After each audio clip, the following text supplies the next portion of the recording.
The next one, 17th problem, that is a certain sum of money amounted rupees 590 in 3 years at a certain rate of interest.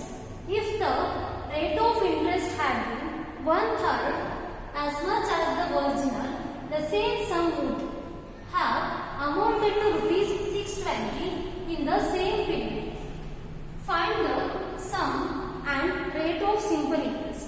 That is here, that is given a certain sum of money.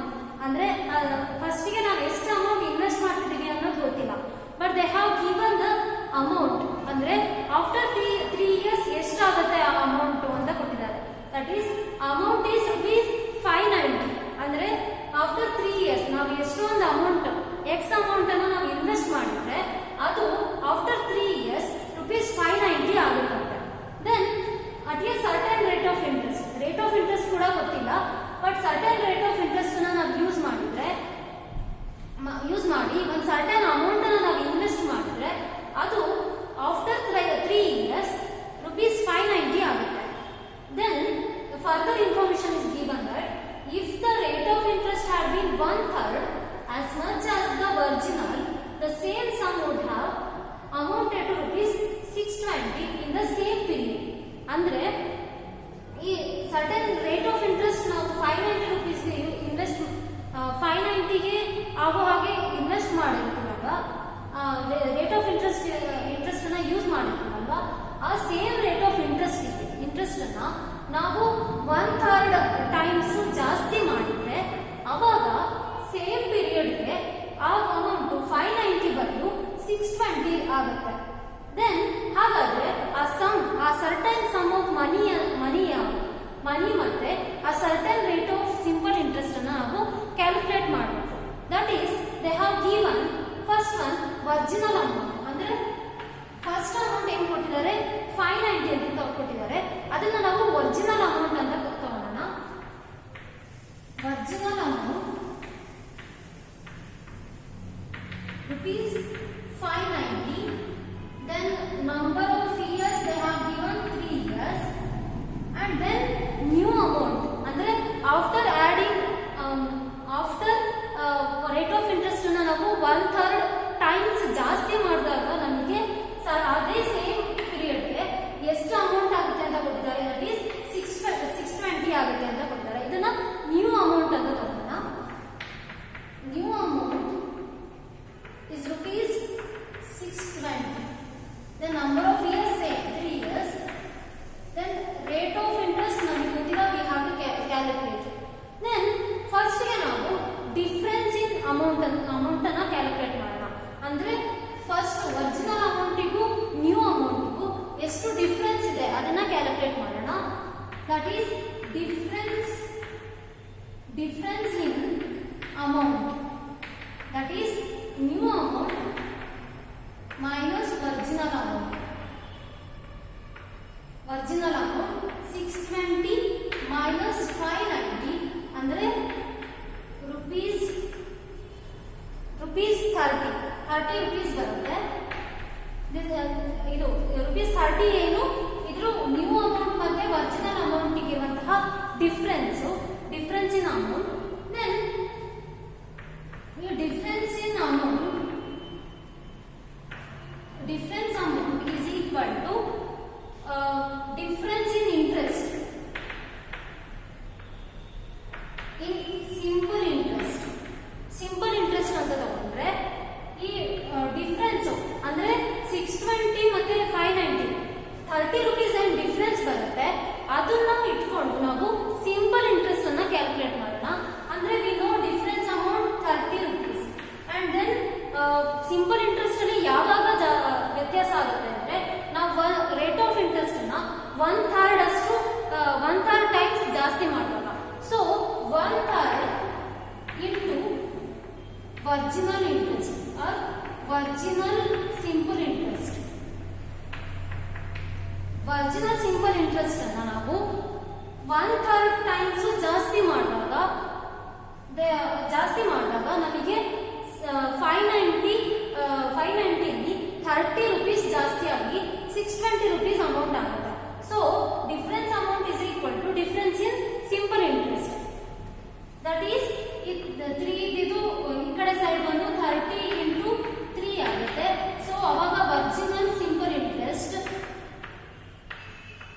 Original simple interest is equal to original simple interest is equal to 90 rupees ಆಗುತ್ತೆ. ಅಂದ್ರೆ ನಾವು first ನಾವು ಏನು 3 ಇಯರ್ಸ್ಗೆ invest ಮಾಡಿದಾಗ ನಮಗೆ ಎಷ್ಟು certain rate of interest use ಮಾಡಿದಾಗ ನಮಗೆ ಎಷ್ಟು ಸಿಂಪಲ್ ಇಂಟ್ರೆಸ್ಟ್ ಬರುತ್ತೆ ಅಂದ್ರೆ ₹90 ಸಿಂಪಲ್ ಇಂಟ್ರೆಸ್ಟ್ ಬರುತ್ತೆ. ದೆನ್ ನಾವು ಏನ್ ಕ್ಯಾಲ್ಕುಲೇಟ್ ಮಾಡಕ್ ಕೊಟ್ಟಿದ್ದಾರೆ ಅಂದ್ರೆ ಪ್ರಿನ್ಸಿಪಲ್ ಅಮೌಂಟ್ ಅಂದ್ರೆ ಆ ಸರ್ಟನ್ ಸಮ್ ಆಫ್ ಮನಿ ನಾವು ಇನ್ವೆಸ್ಟ್ ಮಾಡ್ತಿರೋದು ಎಷ್ಟು ಅಮೌಂಟ್ ಹಾಗೆ ರೇಟ್ ಆಫ್ ಸಿಂಪಲ್ ಇಂಟ್ರೆಸ್ಟ್ ಅನ್ನ ಕ್ಯಾಲ್ಕುಲೇಟ್ ಮಾಡಕ್ ಕೊಟ್ಟಿದ್ದಾರೆ. ದೆನ್ ನೆಕ್ಸ್ಟ್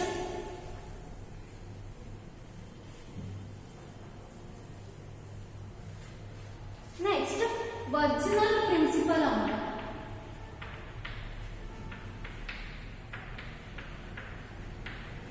ಅಂದ್ರೆ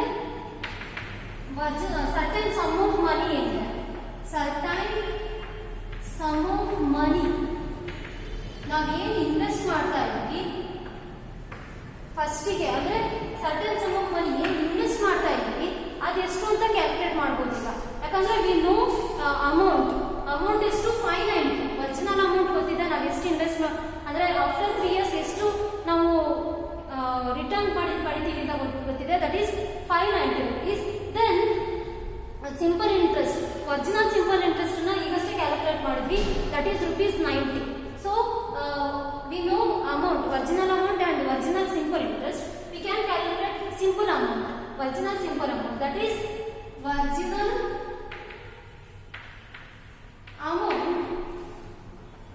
amount minus original simple interest. Simple amount minus simple interest ಮಾಡಿದ್ರೆ ನಮಗೆ ಪ್ರಿನ್ಸಿಪಲ್ ಅಮೌಂಟ್ ಬರುತ್ತೆ. ಸೊ ಒರಿಜಿನಲ್ ಅಮೌಂಟ್ ಎಷ್ಟು 590 minus original simple interest, that is 90 rupees. So 500 is the certain sum of money where he has invested. ಅಂದ್ರೆ ಅವನು 3 years ಆದ್ಮೇಲೆ 590 rupees ಆಗಬೇಕು ಅಂತ ಅವನು 500 rupees ಅನ್ನ ಫಸ್ಟಿಗೆ ಇನ್ವೆಸ್ಟ್ ಮಾಡ್ತಾನೆ. So principal amount is 500 rupees. Then we have to calculate rate of interest ಅನ್ನ ಕ್ಯಾಲ್ಕುಲೇಟ್ ಮಾಡಬೇಕು. ಸೊ ಫಾರ್ಮುಲಾ ಸಿಂಪಲ್ ಇಂಟ್ರೆಸ್ಟ್ ಫಾರ್ಮುಲಾನ ಯೂಸ್ ಮಾಡೋಣ. That is simple interest is equal to PNR divided by 100.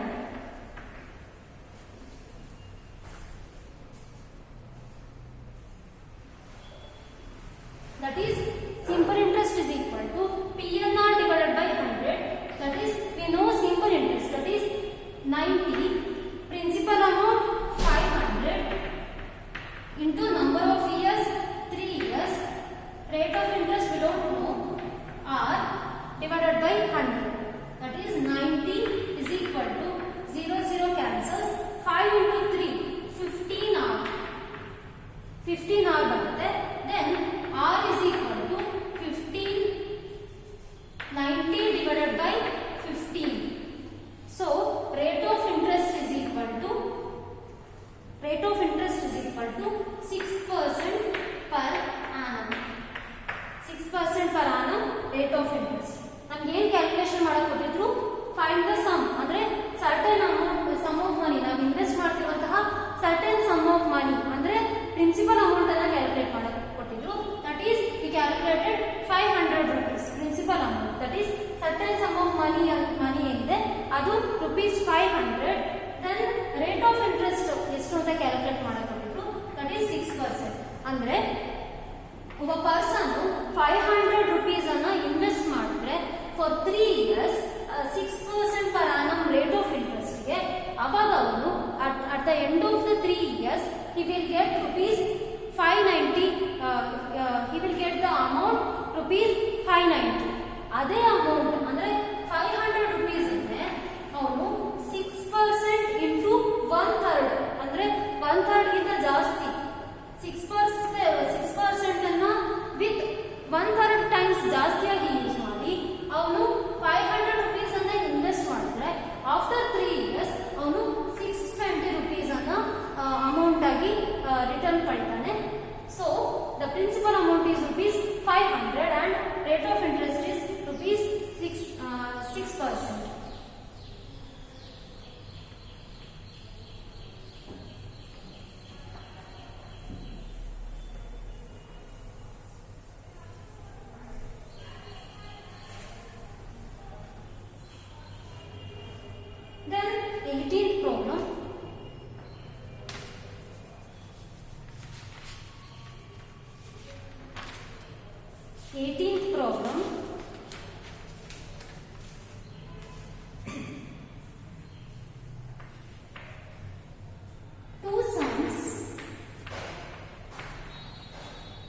differing by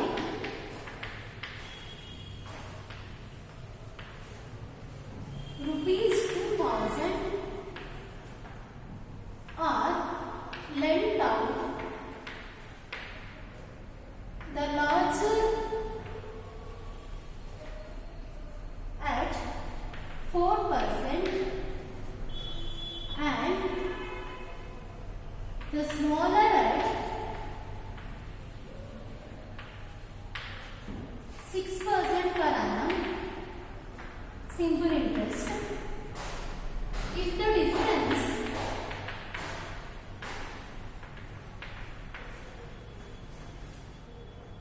between the amount is rupees 1840 at the end of the year and at the end of 2 years find the sums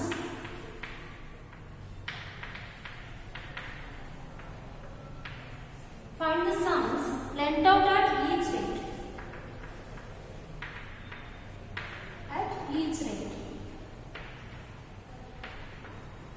That is, they have given that.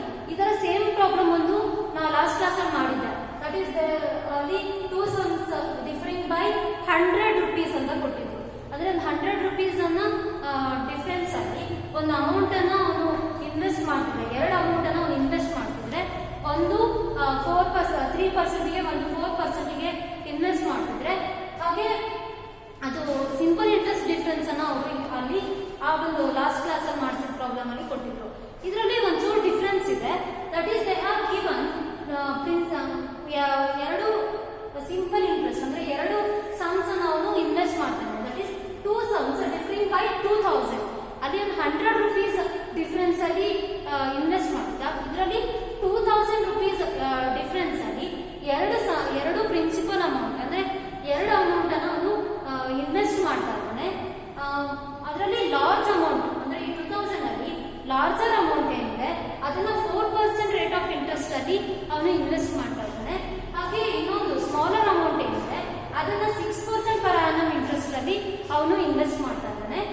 ಹಾಗಾದ್ರೆ if the difference between the amount is rupees 1840 at the end of 2 years, ಅಂದ್ರೆ ಒಂದು 2 years ಆದ್ಮೇಲೆ ಆ ಎರಡು amount ಏನಿದೆ ಅದರದ್ದು ಅಂದ್ರೆ principal amount ಏನಿದೆ ಅದ್ರ ಡಿಫರೆನ್ಸ್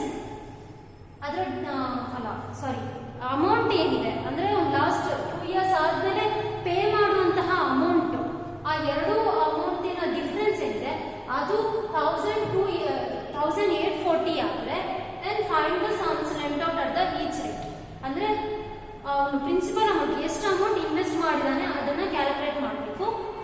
ಆ ಒಂದು ಲಾಸ್ಟ್ ಕ್ಲಾಸ್ ಅಲ್ಲಿ ಮಾಡಿದ ಪ್ರಾಬ್ಲಮ್ ಅಲ್ಲಿ ನಮಗೆ ಡಿಫರೆನ್ಸ್ ಬಿಟ್ವೀನ್ ಸಿಂಪಲ್ ಇಂಟ್ರೆಸ್ಟ್ ಕೊಟ್ಟಿದ್ರು, ಬಟ್ ಈ ಇದರಲ್ಲಿ ಅವರು ಡಿಫರೆನ್ಸ್ ಬಿಟ್ವೀನ್ ಅಮೌಂಟ್ ಕೊಟ್ಟಿದ್ದಾರೆ. ಸೊ ಒಂಚೂರು ಬೇರೆ ಕ್ಯಾಲ್ಕುಲೇಷನ್ ಕನ್ಫ್ಯೂಸ್ ಮಾಡ್ಕೊಂಬೇಡಿ. ಡಿಫರೆನ್ಸ್ ಬಿಟ್ವೀನ್ ಸಿಂಪಲ್ ಇಂಟ್ರೆಸ್ಟ್ ಕೊಟ್ಟಿದಾರ, ಡಿಫರೆನ್ಸ್ ಬಿಟ್ವೀನ್ ಅಮೌಂಟ್ ಕೊಟ್ಟಿದಾರ, ಅದಕ್ಕೆ ತಕ್ಕಂತೆ ನಾವು ಫಾರ್ಮುಲಾನ ಅಪ್ಲೈ ಮಾಡಬೇಕಾಗುತ್ತೆ. ಸೊ ಇಲ್ಲಿ ಡಿಫರೆನ್ಸ್ ಬಿಟ್ವೀನ್ ಅಮೌಂಟ್ ಕೊಟ್ಟಿದಾರ, ಡಿಫರೆನ್ಸ್ ಬಿಟ್ವೀನ್ ಸಿಂಪಲ್ ಇಂಟ್ರೆಸ್ಟ್ ಕೊಟ್ಟಿದಾರ, ಕರೆಕ್ಟ್ ಆಗಿ ನೋಡಿಕೊಂಡು ಕ್ಯಾಲ್ಕುಲೇಷನ್ ಮಾಡಬೇಕು. Then given principal amount of A, that is principal amount of 6% rate of interest ಇದೆ. ಪ್ರಿನ್ಸಿಪಲ್ ಅಮೌಂಟ್ ಎಷ್ಟಾಗುತ್ತೆ ಅಂದ್ರೆ ಫಸ್ಟ್ 4% ತಗೋಣ. ಪ್ರಿನ್ಸಿಪಲ್ ಅಮೌಂಟ್ ಆಫ್ 4% ಗೆ ಎಷ್ಟಾಗುತ್ತೆ ಅಂದ್ರೆ ಲೆಟ್ ಇಟ್ ಬಿ x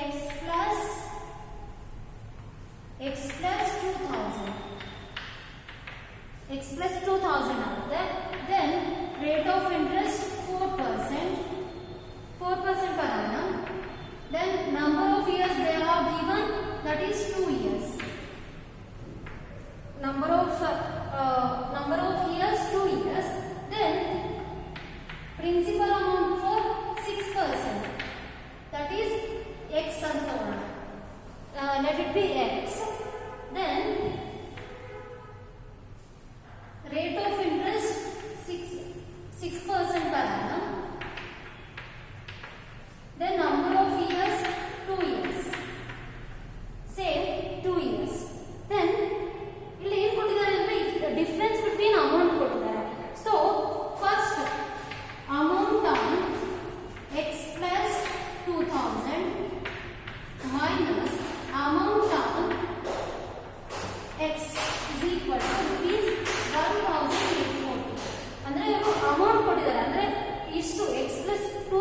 ನಾವು ಅಷ್ಟು ಪ್ರಿನ್ಸಿಪಲ್ ಅಮೌಂಟ್ ಅಂದ್ರೆ ಇನ್ವೆಸ್ಟ್ ಮಾಡಿದ್ರೆ ನಮಗೆ ಒಂದಷ್ಟು ಅಮೌಂಟ್ ಸಿಗುತ್ತೆ. ಹಾಗೆ ಎಕ್ಸ್ ಅಂದ್ರೆ ಎಷ್ಟೋ ಒಂದು ಪ್ರಿನ್ಸಿಪಲ್ ಅಮೌಂಟ್ ಅನ್ನು ನಾವು 6% ಇನ್ವೆಸ್ಟ್ ಮಾಡಿದ್ರೆ ಸರ್ಟನ್ ಸಮ್ ಆಫ್ ಮನಿ ಸಿಗುತ್ತೆ. ಅದ್ರ ಡಿಫ್ರೆನ್ಸ್ ಏನಿದೆ ಅದು 1840 ಅಂತ ಕೊಟ್ಟಿದ್ದಾರೆ. ಸೊ ಅಮೌಂಟ್ ಫಾರ್ಮುಲಾ ನಮಗೆ ಗೊತ್ತಿದೆ, that is P into 1 plus NR divided by 100 into P into 1 plus NR divided by 100 is equal to 1840. Then formula apply ಮಾಡಬೇಕು. P ಅಂದ್ರೆ x plus 2000 ಅಂತ ತಗೊಂಡಿದ್ದೀವಿ. that is x plus 2000 into 1 plus number of years 2 into rate of interest 4% divided by 100. Then minus P principal amount x ಅಂತ ತಗೊಂಡಿದ್ದೀವಿ. x into 1 plus n number of years 2 into rate of interest 6 divided by 100 is equal to 1840. Then next next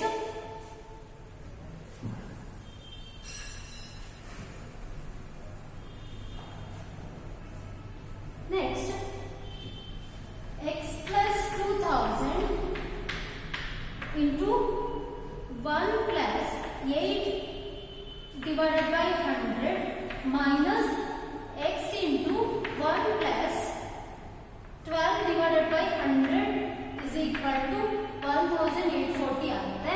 Then next x plus 2000 into 1 plus 8 divided by 100 means 0.08 minus x into 1 plus 12 divided by 100 means 0.12 is equal to 1840. Next x plus 2000 into 1 plus 0.08 ಅಂದ್ರೆ 1.08 minus x into 1.12 add ಮಾಡಿದ್ರೆ 1 plus 0.12 ಮಾಡಿದ್ರೆ 1.12 ಬರುತ್ತೆ. then 1840.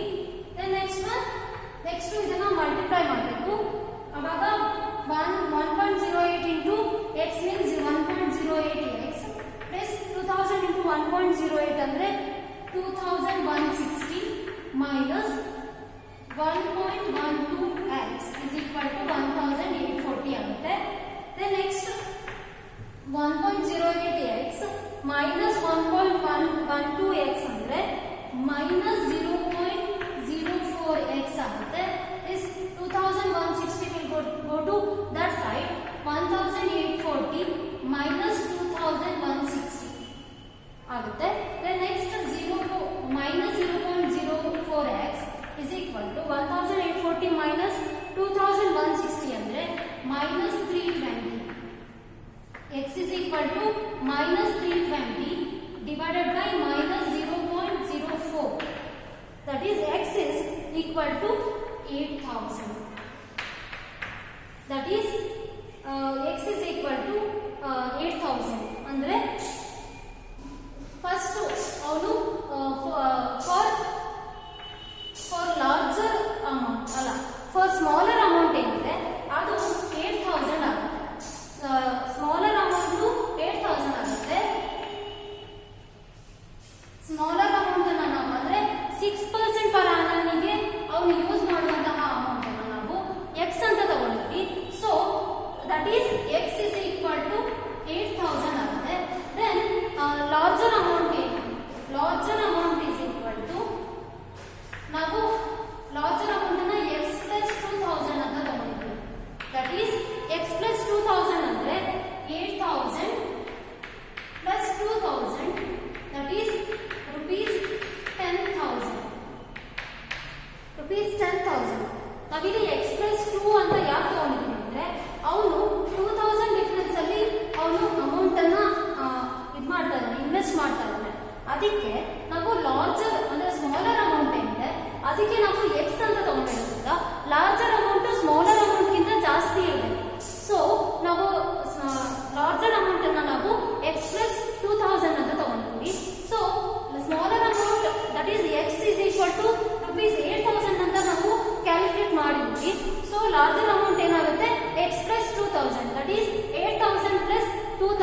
is equal to 10,000 ಆಗುತ್ತೆ. That is, those two sums are one is smaller amount is rupees 8,000, larger amount is rupees 10,000. ಅಂದ್ರೆ 10,000 ಮತ್ತು 8,000 ಅಂದ್ರೆ 2,000 difference